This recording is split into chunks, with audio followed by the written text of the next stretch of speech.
बनी, Lord Macaulay हुआ करते थे, उन्होंने एक इंडियन पीनल कोड बना दिया। आज हम 2024 में जी रहे हैं, आज भी हमारी अपनी सरकारें, तब भी आमतौर पर आपको हर दूसरे व्यक्ति को कहते हुए सुना होगा आपने, अरे ये क्या नियम बनते, पता नहीं किसके लिए बनाए जाते हैं, है कि नहीं? अमूमन हर दूसरा बंदा ये बात अटर करता है।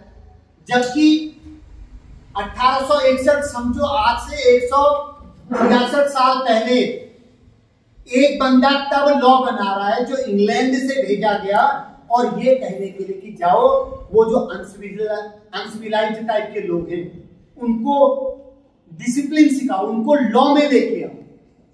इसलिए इस लॉ उन्होंने कुछ प्राविधान बनाए, कुछ 511 कुछ सेक्शन बनाई, ये करने पर ये होगा, ये करने पर ये होगा, उसके लिए बना के पीनल कोड। अब उसका नाम क्या लिखा? भारतीय दंड संहिता। नाम ही क्या था? दंड संहिता। हम लॉ किस लिए बना रहे हैं? आपने गलत किया तो आपको दंड देंगे, ठीक हो गया? अभी तक लॉ का जो प्रोस्पेक्टिव था वो ये था कि गलत करा तो दंड देंगे। अब वो मानसिकता क्या थी? इंग्लैंड से भी आज आया हुआ बंदा था कि जाओ 5 साल तुमको हम गवर्नर बना के भेजते हैं, आपने इस एक लॉ फ्रेम करना है और लॉ के हिसाब से इन लोगों पे रूल करना है। क्या करना है? रूल, शासन करना है। तो वो तो उन्होंने क्या कॉन्सेप्ट बनाई? दंड। अगर ठीक है, मैं उसमें बहुत डिटेल में नहीं जाऊंगा। जैसे अगर कोई व्यक्ति, उन्होंने एक सेक्शन बनाई 151, अगर एज ए पुलिस पर्सन मुझे लगता है कि ये आदमी कुछ गड़बड़ कर सकता है, आप पकड़ो, जेल डाल दो। उसने कुछ नहीं करा, आपको लगता है। अब वो मानसिकता तो वही थी ना रूल करने वाली, लगा यार ये गांव वाले या ये आजकल ज्यादा बोल रहा है, करो इसको अंदर करो। कोई जस्टिफिकेशन नहीं, क्योंकि हम उसका मेन कॉन्सेप्ट थीम क्या थी? दंड, पकड़ा और जेल में डाल दिया। तो ये थीम अब 165 साल से चलती आ रही।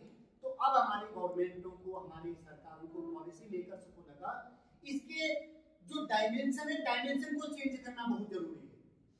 511 धाराएं थी, अब हो गई 358। अब वो 358 मैटर नहीं करता, आप जानते नहीं जानते। I only convey the theme और dimension of that new law. अब उसका नाम रखिए भारतीय न्याय संहिता। अब भारतीय न्याय संहिता का मतलब, अब उन्होंने ये कहा कि आप जिसको दंड दे रहे हो उसको दो या न दो। आप अगर कोई इंडिया के पिछले 10 साल में 5 बड़े केसों की बात करो, सब के सब हाई सुप्रीम कोर्ट से बने। सेशन नीचे जिले की कोर्ट सजा देती है, हाई कोर्ट ने कई बार हाई कोर्ट भरी, कई बार हाई कोर्ट ने उसको एज इट इज रखा, सुप्रीम कोर्ट में जाके बनी। जैसे आपने निठारी कांड सुना होगा, निठारी कांड 16 बच्चों के कंकाल मिले, वो पंडेर और जो सुरेंद्र कोहली थे, उनके, कोहली तो नौकर था और पंडेर के घर के पीछे जो नाम तय था कि ऊपर से कुछ नहीं आ रहा है, और उसके बाद ही आगे जा रहे कुछ उसके घर की पैरवाई में मिले और बाकी 7-8 बॉडी पीछे। सब कुछ हुआ, 8-10 साल जेल में रहे। देखो जेल को भी समझने की जरूरत है। अच्छा ये बताओ, पुलिस न्याय करती कि नहीं करती? पुलिस का न्याय दंड पाप पुण्य से कोई मतलब नहीं। कई बार मैं ऐसे व्यक्ति को जेल भेजता हूं या हमारा पुलिस का बंदा भेजता है जहां उनकी अंतरात्मा गवाही नहीं देती। We are only law enforcement agency. हमें कहा ये इंग्रेडिएंट हैं तो आप ये करके दो। We are working on the behalf of court. हम जो भी इन्वेस्टिगेशन, जो भी काम, माना कोई भी एक बड़ा केस हुआ, उस केस में न्याय देने का काम न्यायाधीश का है, जो जज साहब या मजिस्ट्रेट करते हैं। अब हमें चूंकि मजिस्ट्रेट के पास इतना वर्किंग स्ट्रेंथ नहीं है, तो उसके लिए एक हेल्पिंग हैंड में क्या बनाए? पुलिस, कि वो घटना के तथ्यों को इकट्ठा करे और हमको सौंप करके उन्होंने उस पर एक ट्रायल करना है, जिरह करनी है, एक डिस्कस चलेगा, डिस्कस करने के बाद उस पर निर्णय। अब वो निर्णय कहा जाएगा, न्याय या जो भी हम उसको। पुलिस का काम एक पर्टिकुलर एक्ट हुआ, एक्ट होने के बाद हमें कहा गया कि ऐसा होने पर ये प्रोसीजर है, इसको फॉलो करिए, इसके फैक्ट को इकट्ठा करिए और कोर्ट के पास सौंपिए। हम जो जेल भेजते हैं that is called judicial custody. हम केवल उसको, चूंकि हमारी इन्वेस्टिगेशन सही ढंग से नहीं हो पाएगी अगर ये बाहर रहेगा, ये हमारे एविडेंस को टेम्पर कर सकता है, ये हमारे विटनेसेस को डरा धमका सकता है, इसलिए उसको हम अपनी इन्वेस्टिगेशन से बाहर एक बार हमने अपनी पुलिस ने अपना वो काम करके कोर्ट को सौंपा, अब हम पुलिस का उससे कोई मतलब नहीं। अब मैं ये सारी जद्दोजहद क्यों बता रहा हूँ, अभी तक की प्रोसीडिंग में जो कुछ भी होता था हम उस अभियुक्त के हिसाब से करते हैं, हम इसने क्या करा, इसने क्या करा, इसका क्या हुआ। अब हमने उसको जेल भेज दिया। जेल भेजने के बाद हम कभी पुलिस या अभी तक सिस्टम में ये नहीं देखा गया कि जिसके साथ इसने क्राइम किया उसको क्या बैकअप मिला, उसको क्या कंपनसेशन मिला। विक्टिम कहीं सेंटर में था ही नहीं। हमने निठारी कांड की बात करी, हमने कहा सुरेंद्र को, ली पंडेल को जेल भेज दिया, 21 दिनों से जेल में थे, अब वो बरी हो। कहीं पर वो जो विक्टिम थे उनकी स्टोरी आई, उनके बारे में सोचा ही किसी ने, उनका उनके साथ हो गया, अब बाकी जिन्होंने किया उनके पीछे पड़ो। तो जो पुरानी प्रोसीजर था लॉ का वो था क्या, ओरिएंटेड एक्यूज हो, हम एक्यूज के पीछे भागते। अब वो करें एक्यूज के पीछे भी भागो, वो भी जरूरी है, लेकिन अब आपका मेन थीम है कि विक्टिम को जस्टिस मिले, विक्टिम को लगना चाहिए कि पूरा सिस्टम उसके लिए। अब निठारी कांड में जब वो दोनों लोग छूट गए, उन 16 बच्चों के माँ बाप जो हैं, उनके जो रिलेटिव्स हैं, उनको क्या मिला? कुछ भी नहीं। तो उनका इस पूरे सिस्टम से ट्रस्ट क्या हो गया, खत्म हो गया। एक चीज हो, आपके दिमाग में ये क्वेश्चन, मुझे अच्छा लगेगा कि आप मुझे क्रॉस क्वेश्चन करें, हाथ खड़ा करिए और पूछिए, तभी अगली बार मे भी मैं आंसर न कर पाऊं तो अगली बार थोड़ा तैयार होकर आऊंगा तो और बेहतर ढंग से चीजें कन्वे होंगी। प्रश्न ये है कि हमने अब ये 165 साल का कानून था, आखिर ये 2014 में 24 में जरूरत क्यों पड़ गई, 23 में? इससे पहले क्या था, हम अगर इस 160 साल की बात करें, कोई बड़ा काम हुआ, अखबार होते थे, अखबार में एक छोटी सी खबर हुई, जिनके घरों में अखबार है उन्होंने अगर वो पूरा अखबार पढ़ते तो पढ़ लिया, नहीं तो कोई मतलब नहीं। लेकिन अब जब से इलेक्ट्रॉनिक मीडिया और सोशल मीडिया की को हर हाथ में पहुंचा दिया,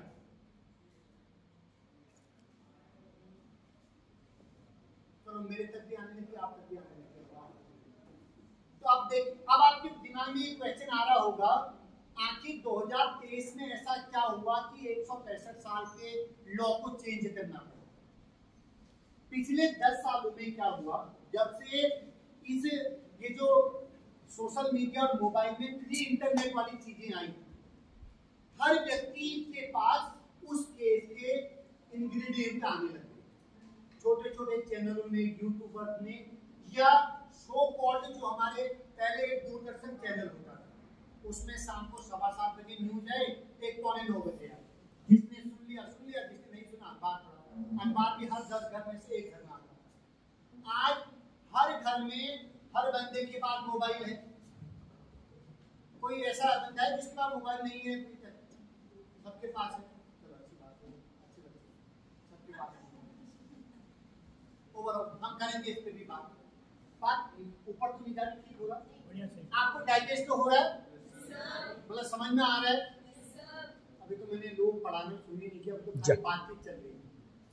ओवरऑल तो जब हर हाथ में मोबाइल आया, मोबाइल के बाद व्यूज वो आने लगे, कमेंट माना एक केस में कोई बंदा बरी हुआ, पहले तो प्राइम टाइम में उसका डिस्कस हुआ, 8-10 एक्सपर्ट बैठे, तो 500 ऑडियंस बैठे, उसके बाद वो डिस्कस हर मोबाइल के हर बंदे के हाथ में आया, एक रिक्शे वाला भी, एक कोई भी बंदा एक्सपर्ट किसी भी लेवल का, ऊपर नीचे कुछ भी, सब ने उस पर अपना कमेंट करना शुरू कर दिया।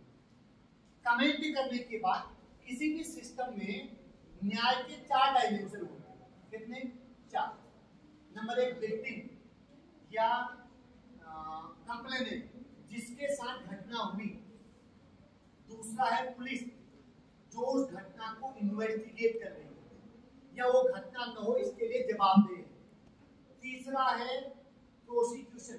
प्रोसिक्यूशन में होता है जो सरकारी वकील होते हैं, उसको बोले जाते हैं प्रोसिक्यूशन। चौथा है न्यायपालिका। इन चारों ने मिलकर किसी भी क्रिमिनल जुडिशियल सिस्टम को कंप्लीट करना। अब जिसके साथ अन्याय हुआ वो तो विक्टिम हो गया, वो हम इन 3 डायमेंशनों की तरफ देख रहे हैं कि भाई ये अपना काम सही ढंग से करेंगे तो मुझे न्याय मिलेगा। पुलिस ने अपना इन्वेस्टिगेशन किया, इन्वेस्टिगेशन करके पूरे केस को किसको सौंप दिया? प्रोसिक्यूशन, जो सरकारी वकील। अब इनका काम है एक स्ट्रॉन्ग पैरवी करे, कोर्ट में जिरह करे और उसको न्याय दे।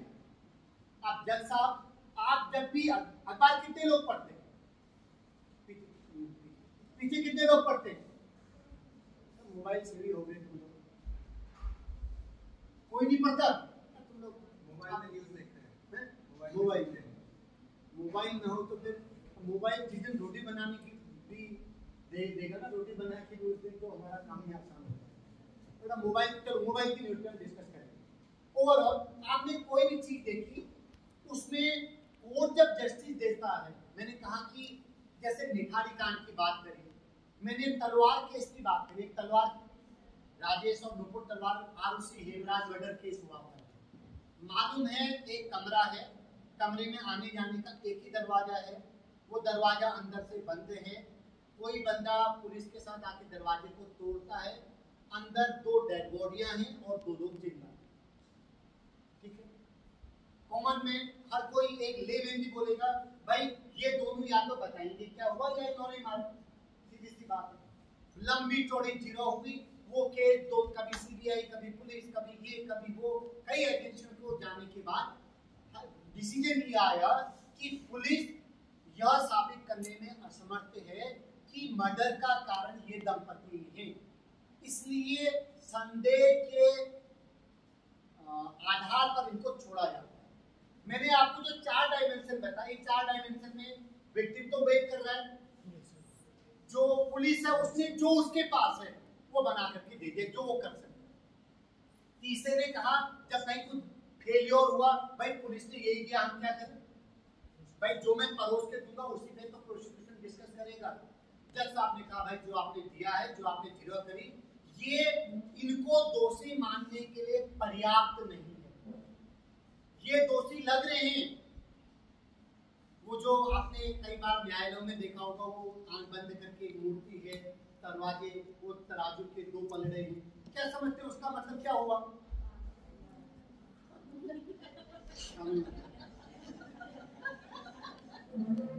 काम देखो, अब इसको ऐसे समझो, ठीक है, चलो उन्होंने अपनी समझ से, कल तक मैं भी यही बताया था। इसको ऐसे समझो, जज साहब ये कहते हैं कि इस कोर्ट में जिसने, मैं नहीं देख रहा हूं कि आगे कौन बोल रहा है, कौन अच्छा है, कौन बुरा है, कौन पाप, कौन पुण्य, से मुझे मतलब नहीं। ये जो तराजू मैंने पकड़ी है, इस तराजू में जिसका वेटेज ज्यादा होगा मैं उसकी तरफ टिंट होगा। डिसीजन नीचे वाले कोर्ट ने तो बोला है दोषी है, ऊपर जाते जाते उसका एनालिसिस बढ़े, माइन्यूट लेवल में जाने। तो उन्होंने कहा भाई मैटर नहीं करता तुम कितने अच्छे, तुम्हारे साथ कितना अन्याय, तुम कितने बढ़िया, आपका लॉ एंड ऑर्डर कितना बिगड़ा, हमें ये देखना है कि इस तराजू में किसका पलड़ा भारी है। Justice will go on that, ये है उसकी, मतलब उनका मैं क्या सोचता हूँ मैटर नहीं करता। मैंने बताया कई बार एज ए पुलिस पर्सनल हमें लग सकता है कि यार इसमें अगर मैं अपने पर्सनल ओपिनियन की बात करूं, मैं सामाजिक कॉन्टेक्स्ट में बात करूं तो चीजें वैसी नहीं, लेकिन मैंने बताया we are only enforcement agency. हमें कहा गया कि ये होने पर आपने ये करके हमको दे देना, वी विल डिसाइड। तो ओवरऑल ये सारी जद्दोजहद के बाद सारा फेलियर कहां आने लग गया? पुलिस ने। जुडिशरी ने बोला भाई आप बियॉन्ड डाउट उसको साबित ही नहीं कर पाए। प्रोसिक्यूशन ने कहा पुलिस ने दिया ही ऐसा था तो हम क्या कर लेंगे, हमें तो कोर्ट में डिस्कस करना है। अब रह गई पुलिस, तो पुलिस पे आरोप लगे कि पुलिस ने एविडेंस प्रॉपर कलेक्ट नहीं की। डेड बॉडी का सर ऐसे था और इन्होंने अपने नक्शे में कुछ और ढंग से दिखा दिया। जहां एक क्वेश्चन मुझ पे रेज हुआ, मैंने आपको 10 चीजें बना के, आपने एक चीज टेस्ट किया, मैंने कहा इसमें तो नमक ज्यादा है, तो अमूमन आपके दिमाग में एक धारणा बनेगी इसके खाने में नमक मेरे ख्याल से ज्यादा यूज है। अभी नौ तो टेस्ट भी नहीं करे। This is the basic concept for police as a person, as a civilian, as a court या जो भी हम। तो ओवरऑल अब पुलिस ने ये देखा कि हमारी जो इन्वेस्टिगेशन है, जो हम अपने वो सच को पुलिस मैंने फिर बताया न्याय अन्याय से मतलब नहीं। इन्वेस्टिगेशन का मतलब सच क्या है उसको पाने के लिए जो एफर्ट हो सकते हैं करें। अब देखिए कितना बड़ा दुर्भाग्य है, पुलिस के सामने बंदा बोल रहा कि मैंने ही मर्डर करा।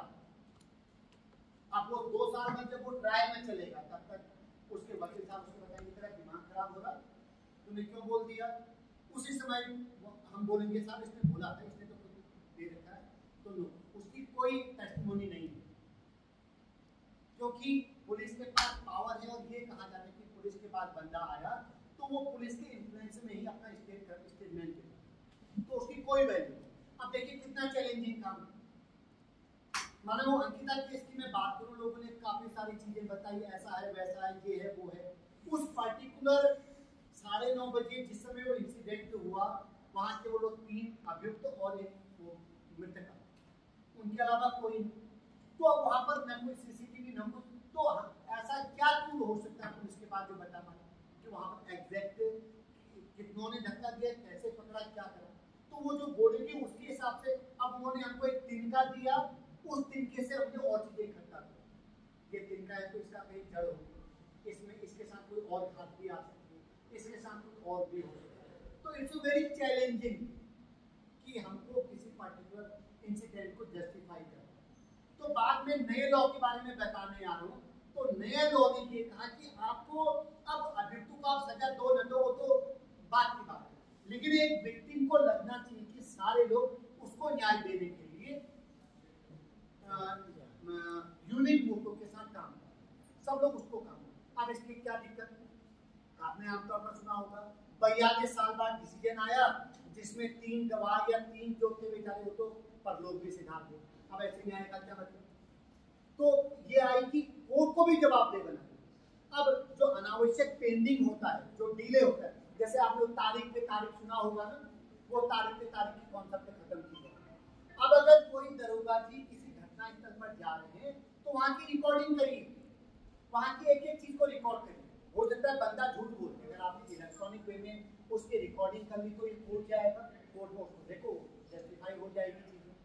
तो उन्होंने काफी सारी ऐसी चीजें जोड़ी जिसमें हमको ये लगे कि जो इन्वेस्टिगेशन में लैप्स थे, जो कहा जाता था कि बियॉन्ड डाउट साबित करने में असमर्थ थे, तो बियॉन्ड डाउट जो डाउट बनाने के जो कारण थे उन कारणों का समाधान मैं हम वीडियोग्राफी करेंगे, हम उसका एफएसएल एक फॉरेंसिक साइंस लेबोरेटरी होती है, वहाँ के एक्सपर्ट को वहाँ पर बुलाएंगे, वो प्रॉपर एविडेंस को कलेक्ट करेगा और वो जो न्याय है वो तुरंत मिलेगा। विदिन 60 डे हमारा ट्रायल स्टार्ट होगा और उसके बाद जितना जल्दी हो सकता है उसमें डेट लगेगी। एक बार ट्रायल पूरा होने के बाद 7 दिन में उसका निर्णय आ जाएगा। अब जैसे आपने एक केस सुना होगा, वो जो रामपुर वाला कांड है, हमारा आंदोलन हमारा उत्तराखंड आंदोलन वाला है, अभी भी उसकी डेट चल रही है। अब आप समझिए उस समय 92 में 94 में जो बंदा 20 साल का होगा आज तो 51 साल का होगा, अब उसको क्या वो एक एक चीज वैसे याद हो सकती है? नहीं, उसने उस चीज को पढ़ना है। तो इसका फायदा कौन लेता है? डिफेंस लेता है। तो ये मानेंगे कि ट्रायल अगर जल्दी होंगे तो न्याय जल्दी मिलेगा, विक्टिम को लगना चाहिए कि उसको फायदा हो। अब इसमें दो एक कॉन्सेप्ट और मैं आपको क्लियर करना चाहूंगा। हमारा जो आजादी से पहले का लॉ, उस लॉ का मेन थीम था, मैंने बताया पीनल कोड था, दंड संहिता, दंड को फोकस किया, क्योंकि उनकी सिंपैथी उनसे थी, उनको मालूम था कि कैसे भी इनको क्या करो, डिप्रेस करो, इनको प्रिवेंट करो कि ये खुल के बात न कर पाए, ये न कर पाए। मैंने आपको बता दिया अगर ऐसा साहब को लग गया कि ये आदमी कुछ कर सकता है गलत, उतने में जेल डाल दो। अब उसको जस्टिफाई करना पड़ेगा, कैसे लगा, कैसे आपने कर दिया।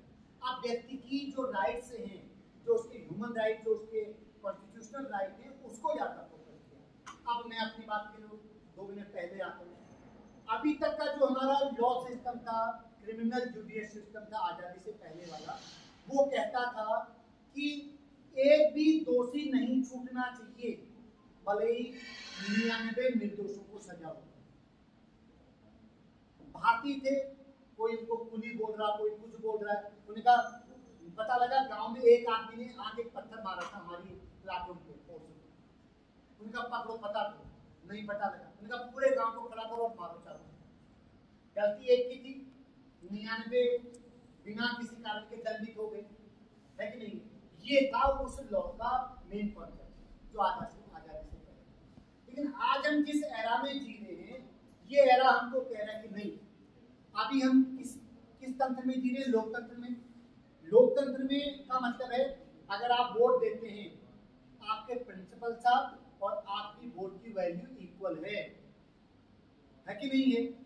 मतलब जो पॉलिसी बना रहे, अब आपको इसको कैसे समझेंगे? जहां से पॉलिसियां बन रही है विधायिका संसद, उस संसद में पहुंचने का जो रास्ता है, उसके लिए जो पावर हमारा कॉन्स्टिट्यूशन आपको डेलीगेट करता है वोटर की, उसमें आप और प्रेसिडेंट ऑफ इंडिया दोनों इक्वल हो। क्लियर? जब हम दोनों इक्वल हैं तो इसमें ये माना गया नए लॉ के अनुसार कि अब हमारा नया लॉ कहता है, जो मैंने बताया कि मैक्सिमम केस बियॉन्ड डाउट छूट जा रहे हैं। तो जो हमारा एपेक्स कोर्ट है, सुप्रीम कोर्ट, हाई कोर्ट या बड़े जो कोर्ट हैं, इनका है कि भाई एक भी निर्दोष फंसना नहीं चाहिए, भले 10 दोषी छोड़िए। मैंने बताया दोनों को लग रहा है, मैंने बताया एक कमरा है, एक दरवाजा है, अंदर से चिटकनी बंद है, अंदर केवल 2 लोग और 2 डेड बॉडी। सबको लगता है कि हाँ ये है, इन्होंने ही मारा, लेकिन नहीं, बियॉन्ड डाउट कि भाई क्या पता कुछ ऐसा चीज हो गया हो, कोई मार के चला गया, उसके बाद इन्होंने चिटकनी लगाई हो, कुछ ऐसा हो। तो बियॉन्ड डाउट की जो कंडीशन थी वो इसीलिए आ जाती है कि एक भी निर्दोष फंसना नहीं चाहिए। इस लोकतंत्र में वो निर्दोष भारत के राष्ट्रपति के बराबर वैल्यू रखता है। अगर उसके बराबर वैल्यू रखता है तो उसको इम्पोर्टेंस दो, कानून देगा उसको वो इम्पोर्टेंस, भले 10 निर्दोष 10 दोषी। हमने कसाब को सजा देने में भी कितने साल लगे, करीब 150 से 200 करोड़ तो खर्च हो गए उसमें, लेकिन हमने लॉ को पालन किया, क्योंकि जिन्होंने पॉलिसी बनाई उन्होंने उसके सारे डायमेंशन को चेक किया। सारे डायमेंशन चेक करने के बाद तब वो लॉ फॉर्म हुआ और कहा गया अब इस लॉ के हिसाब से आप कोर्ट भी लॉ को क्वेश्चन नहीं करता। कई बार आपने देखा होगा कि लॉ ज्यादा ऊपर तो दिमाग सर के ऊपर से जा रहे हैं, सर के ऊपर जा रहा है, ठीक हो रहा है सर, नहीं आप बहुत